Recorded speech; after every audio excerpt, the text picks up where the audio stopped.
Assalamualaikum warahmatullahi wabarakatuh. Aku Bang Ju, dan kali ini kita bakal bergesah dengan seorang ulama yang dikenal di kota Palembang khususnya, dan beliau juga kita ajak bergesah itu masalah budaya, khususnya budaya Meranjat, dan beliau ini cukup pakar kalau dalam seni budaya. Dan kita langsung sambut, ini dah Yai Malan. Ya, apa kabar Yai? Alhamdulillah. Alhamdulillah sehat ya. Oke. Dan buat pecinta studio 703 di mana pun berada, ya ini asli dari Meranjat ya? Betul, Meranjat Ilir. Oh, kelahiran dari Meranjat Ilir. Iya. Berarti merantau ke Palembang ya? Iya, sejak tahun 59. Wow. Sekolah ke Palembang. Jadi di dusun itu sejak lahir tahun 47 sampai tahun 59 yang terus menerus. Oh itu ya. Setelah 59 itu kapan libur sekolah balik ke dusun. Ya. Oh itu ya. Ya. Oke. Dan banyak orang ketahui ya ini salah satu merupakan ulama yang terkenal di kota Palembang ya. Oke, di samping ulama ya kita sekarang bukan bahas masalah ulama, tapi kita bahas masalah seni dan budaya, khususnya di era modernisasi. Apa nih tanggapan Yai atau pandangan Yai terhadap generasi sekarang yang lupa terhadap seni dan budaya khususnya daerah Meranjat? Iya, ini memang periode atau masa kehidupan yang sangat rumit karena Indonesia termasuk Meranjat tentu mengalami perubahan cepat dan luas dalam berbagai segi kehidupan akibat kemajuan teknologi, sains dan teknologi, terutama teknologi komunikasi dan teknologi informasi. Ke dalam segi digital ya? Iya, sekarang masuk ke era itu dengan kemungkinan yang tidak terbatas ya. Kalau bahasa diri pecah tak naruh batas lagi. Kita pacak tahu apa yang terjadi di Mekah. Baik hari pacak tahu dari Meranjat. Iya. Kita pacak tahu apa yang sedang misalnya ada di Eropa dari Meranjat. Karena itu era atau masa sekarang ini kalau sendiri apa ya, masa itu ya, lagak saro nyebutnya, itu disebut oleh para pakar itu masa pemisahan ruang dan waktu. Tapi juga ada yang menyebutnya pemadatan ruang dan waktu. Dulu kan kita cuma pacak tahu apa yang terjadi di sekitar kita Meranjat itu lah waktu masih kecil. Keluar Meranjat tak tahu kan. Jadi ruang dengan waktu itu sebetulnya batas itulah yang bisa kita alami dalam hidup. Tapi sekarang tak ada itu lagi. Kita pacak ada di dusun Iko, tapi tahu segala yang terjadi di luar. Nah ini penyebabnya itu tadi perubahan sains dan teknologi yang cepatnya luar biasa, dan kita sekarang kebetulan Indonesia ini perangkat untuk mengetahui itu, misalnya jaringan telekomunikasi itu kan makin merata. Dusun kita itu pacak saling tahu orang yang ada di Siko dengan anaknya yang ada di mana baik. Iya, kalau dia ada anak di Malaysia, pacak nelpon anaknya, pacak saling klik, saling lihat. Ya. Nah, ini yang pada satu sisi tentu menguntungkan. Pada bidang sisi yang lain kita harus hati-hati gitu.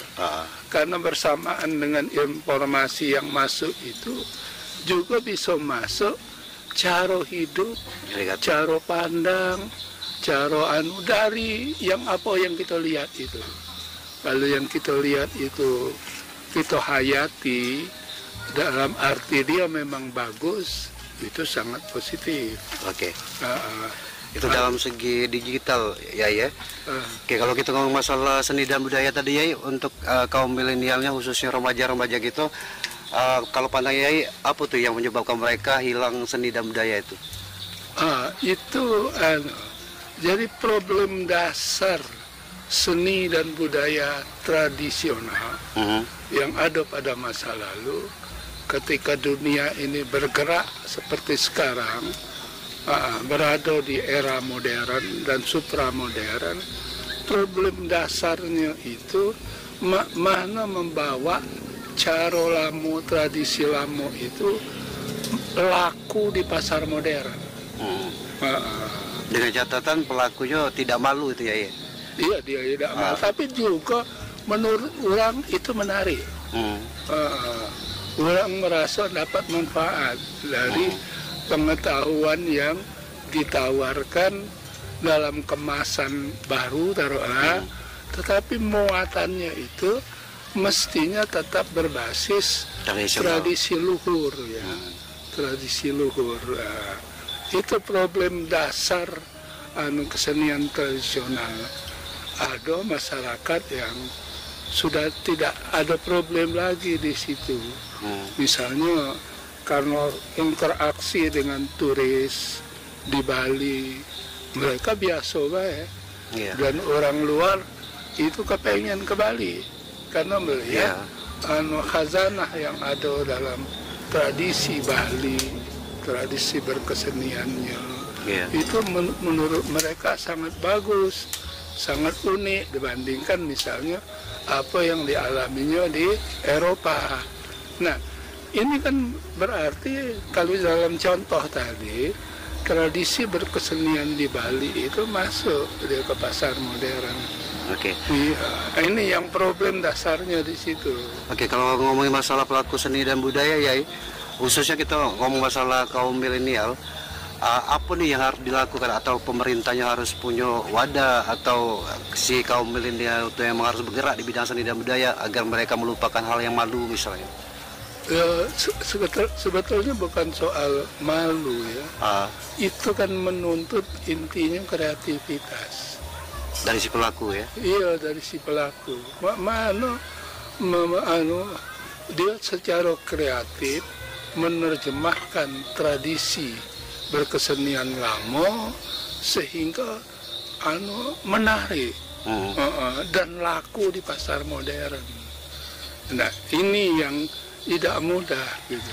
Mungkin bahasa kerennya improve kali ya, untuk seni budaya diimprove mungkin. Iya, dalam bentuk-bentuk tampilan seni misalnya. Pertunjukan. Ada improvisasi. Ya. Kalau apa adanya ditiru itu tidak kasih nilai. Ya, tapi kalau ada improvisasi, nilainya itu di improvisasi itu, dan cuman bisa uang menampilkan improvisasi tertentu kalau dia punya kemampuan berkreasi. Karena itu inti juga dari kehidupan berkesenian, kreativitas. Baik pencinta Studio 703 dimanapun berada, intinya dari obrolan Yai, khususnya bagi kaum milenial, kita tak mesti malu untuk menjalani atau mengakui seni budaya kita, karena kita lahir dari seni budaya leluhur ya. Dan banyak keragaman seni budaya khususnya di Meranjat. Dan kalau membahas masalah seni budaya juga, ya tadi sempat ngomongin masalah pertunjukan juga, kalau banyak yang penonton kita ingat itu ada misal alat musik tanjidur ya. Itu baca di modernisasi. Bukan tanjidur kalau kita nyebutnya jidur. Jidur. Iya, tanjidur itu istilah yang ditampilkan di Jakarta. Jidur, jadi jidur namanya. Ada lagi rebana mungkin ya. Itu baca juga diimprove untuk lebih modern lagi. Pesan Yai untuk kaum sekarang nih yang hidup di era modern, jangan melupakan seni budaya itu, cuman mana pesannya Yai? Aku cuman bisa mungkin menunjuk contoh ya. Kalau tadi dibicarakan rebana, kebetulan aku pernah menyaksikan pertunjukan Qasidah Barzanji yang dilakukan oleh Bengkel Teater W.S. Rendra waktu aku sekolah di Jogja. itu bait-bait Barzanji itu diterjemahkan ke dalam bahasa Indonesia yang puitis dan ditampilkan dalam gerak-gerak berbasis tradisi rebana yang ada itu, tetapi dalam pola gerak tari modern. Dan itu yang mengakibatkan waktu itu Qasidah Barzanji itu bukan cuma dipertunjukkan di Jogja, di Jakarta, di beberapa kota di Indonesia, sampai ke Malaysia. Karena itu tadi sangat kreatif. Aku sempat menyaksikan mana kreativitas itu di dalam pertunjukannya. Misalnya gerakannya itu dibantu oleh gerakan-gerakan balet. Oh, koreografer mungkin. Iya, gerakan balet. Gerakan-gerakannya itu melingkar ke dalam, melingkar keluar. Itu kreativitas. Nah, pada sisi lain sempat juga menyaksikan waktu itu W.S. Rendra menyelenggarakan perkemahan urakan Parang Tritis. Nah, perkemahan itu kebetulan dihadiri oleh seniman-seniman dari seluruh Indonesia. Aku sempat milu karena boleh orang bukan seniman menyaksikan itu, milu itu. Bukan umum ya? Iya. Oke. Nah, yang menarik apa? Yang menurut aku mungkin sudah terbiasa dilatihkan. Ketika akan mulai itu, bukan dia manggil-manggil agar kumpul, tapi tiba-tiba ada suara rebana. Nah, ketika itu kita lagi nunggu, katanya jam 2 nak mulai, kenapa belum ada panggilan? Akan ada rebana, kita pergi ke situ, tempat rebana itu. Rupanya manggilnya itu dengan rebana itu sudah panggilan. Itu kan kreativitas itu. Iya, iya. Nah, kaki pertunjukan rebana yang sementara manggil itu rebana biasa, tapi lagunya lagu barat. Nah, itu jadi pencarian itu, improvisasi yang kau sebut tadi, itu penting untuk menghidupkan tradisi berkesenian yang sudah ada di masyarakat untuk bisa tampil di pasar modern. Karena harus mampu dijual. Iya. Oke, kalau balik lagi ke masalah seni dan budaya, Yai, kalau menurut pribadi Yai ini, siapa yang bertanggung jawab atas tradisi seni dan budaya ini? Atau pemerintah kah, atau galau-galau kah, jangan sampai hilangnya namanya seni budaya ini, Yai? Mestinya itu jadi kesadaran bersama. Harus sadar dari pelakunya dewek seorang ya? Pelakunya harus sadar, gigih. Pemerintahnya idealnya juga membackup. Mensupport ya? Tapi pengalaman dengan bengkel teater W.S. Rendra itu, dia tidak mengharapkan bantuan pemerintah. Mandiri Ya. Okay.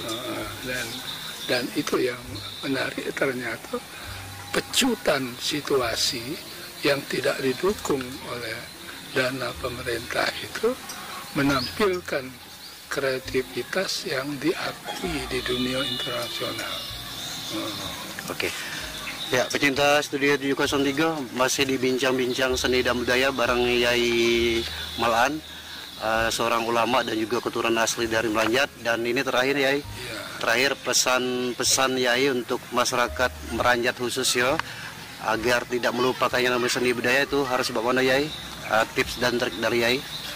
Menurut aku, pertama kan kita harus menginventarisasi apa baik tradisi berkesenian yang pernah muncul di Meranjat. Jangan sampai hilang. Diinventarisasi, didokumentasikan menjadi sangat penting.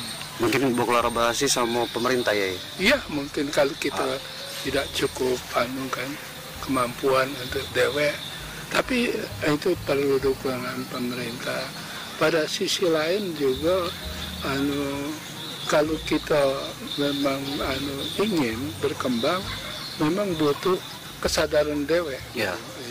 Dari pelaku tersebut ya. Iya, jadi itu yang paling penting menurut aku gitu. Oke.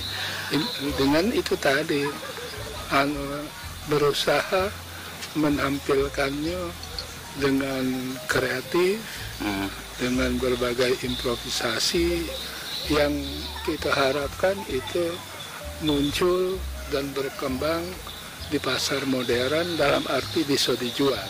Dia akan hidup kalau bisa dijual. Oke, siap. Ya, pecinta Studio 703, seni dan budaya itu adalah hal yang penting dari leluhur kita. Walaupun kita hidup di era modernisasi, yang namanya seni dan budaya jangan sampai luntur ya.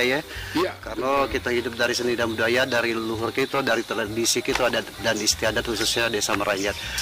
Dan sebelum kita pamit, sedikit informasi buat yang nonton kita nih, yang pengen Muslim Tour ke Malaysia sama Thailand bareng Yai Malan dan juga Nyaina, itu silakan hubungi di 0812 7813 946 atas nama Nyai Haja Hasnawati Malan. Dan terima kasih Yai sudah sempat hadir, terima kasih juga penjelasannya, penjabarannya. Ya pastinya sekali lagi pesan dari Yai tadi, tetap hidupkan seni budaya dengan melakukan inovasi-inovasi, apalagi kaum muda ya. Iya. Oke, jangan sampai dilupakan yang namanya seni dan budaya ya. Akhir kata Bang Jo dan juga Yai Malan mengucapkan terima kasih. Kita pamit. Wassalamualaikum warahmatullahi wabarakatuh. Waalaikumsalam warahmatullahi wabarakatuh.